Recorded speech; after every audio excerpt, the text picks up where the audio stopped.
Here is, earlier today, a lot of coaches from the state of Texas at Texas High School Coaches Association. It's a massive convention going on in San Antonio with, like I said, coaching clinics and speaking engagements. Here's Baylor's Dave Aranda when asked about his football team and what they're doing now. Please tell me he walks out in a green fur coat with big dollar sign glasses, big old pimp cane. He's got Looks like Pitbull. Gold and diamond teeth now. Yeah, he's got the grill. Here is Dave Aranda. Yeah.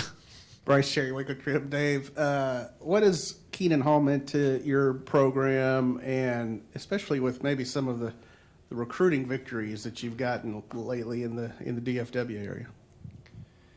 Keenan's been great. Keenan's brings a lot of energy and enthusiasm, and I think he brings a really strong work ethic. I think he wants to win. And he gets in battles, and wants to close and finish the battles.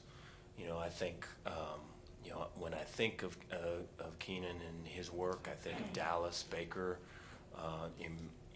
getting in fights, recruiting battles and winning his, and then I think of Jamar Chaney, picking battles, trying to win, and I just think all of it. The ability to pick some of these fights that we're picking, and in terms of recruits and hey, we want to win this thing, all to me ties back to we have the ability to close it out now, where in the past we didn't, and so it's while I'm way excited and happy about the direction it's going now, in the past we'd be battling and fighting and continually not be able to finish, and so now to be able to have the ability to close it out and win some of these big recruiting battles is because we have that the NIL money that can back us up, and so I think we've all benefited from that. Keenan has as well. Carter Yates with Dave Campbell's Texas Football. Dave, going off that recruiting piece, there are now 2 Texas universities in the SEC and another school in Oklahoma that primarily recruit Texas. How do the Big 12 schools like yourself compete with them? Yeah, I think we've got to be able to establish your brand, establish your own identity, and I think you got to have success playing. I think, you look at SMU and what they've been doing here this past year or so and the success they had and the recruiting that they've been doing. You can look all throughout the TCU and the success that they've had and the recruiting they've been doing. And so I think you have to win, and then you have to have the resources to go out and build your brand and find kids that match you. And I think that it really matters it matters first with winning. I think without winning, it's all kind of an empty deal, because the kids are going to want to know, especially with the playoff, that you can make the playoff, that you can be competitive in the playoff, right? And then when you're right now with Baylor, we've kind of got chip on your shoulder. We're kind of the outsider type thing going, which is cool to see, but that has to be validated come the season on the field. And so I think you know who you are, you have the resources to recruit to who you are, you go out and win. I think those things have to happen. All right, so there we are. That's from the Texas High School Coaches Association. Appreciate them making that available. Here's one more note, by the way. Dave Aranda's gone straight, just nothing, as he said to us back in Las Vegas, ball. It's what he eats, breathes, drinks ball. Aranda, I know summer's kind of coming to an end. My wife's mad at me right now because I haven't really spent any time with her and the kids. I'm here at the convention. It's just another nail in the coffin. When it's bad, you get it from all sides.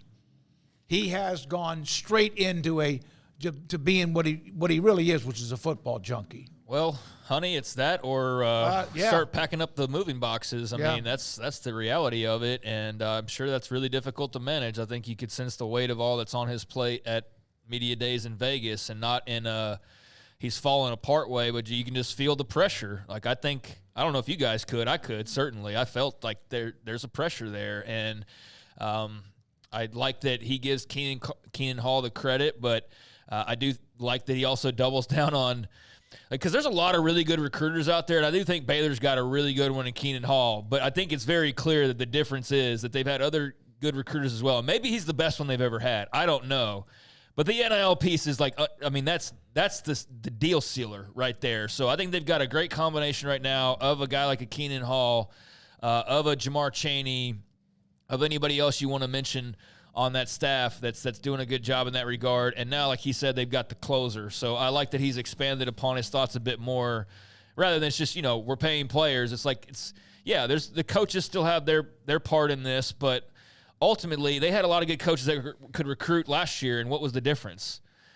When it came time to pay up, they weren't ready to do that and everybody else was. Right. And so that's the difference. But now they've got it both. They've got the talk and they've got the walk, and they can do both, and they've got a great combination with a Hall, Chaney, and those guys, as well as the money side of things that everybody's had to kind of build and create in so many ways these last few years. So, it's good to hear him talk about those things because it means they're having success, whereas we didn't talk a lot about recruiting for a really good long while there because there wasn't much to talk about, save for a pledge here and there, but none of them really were like, make your eyes bulge when you saw the text alert come in. You're like, oh, that's cool. 3-star so-and-so from so-and-so. That's great. Right. Then all of a sudden it's 4 stars rolling in, baby. That changes things. That changes the mood. That changes the feel. And tell me it doesn't feel different around them having a little bit of recruiting momentum this month versus what we felt like a month ago. So, again, it all comes down to winning. If he can win some games, I think he's got the right mindset now, the right balance, and I think he's got the right staff, and I think he's got the right mojo in recruiting to get this thing back on track and make it pretty fun and interesting. But you've got to win enough this year to ensure that happens. And so I'm very curious of how that plays out, and we'll get to find out here in the next month or so, and I'm very much looking forward to that.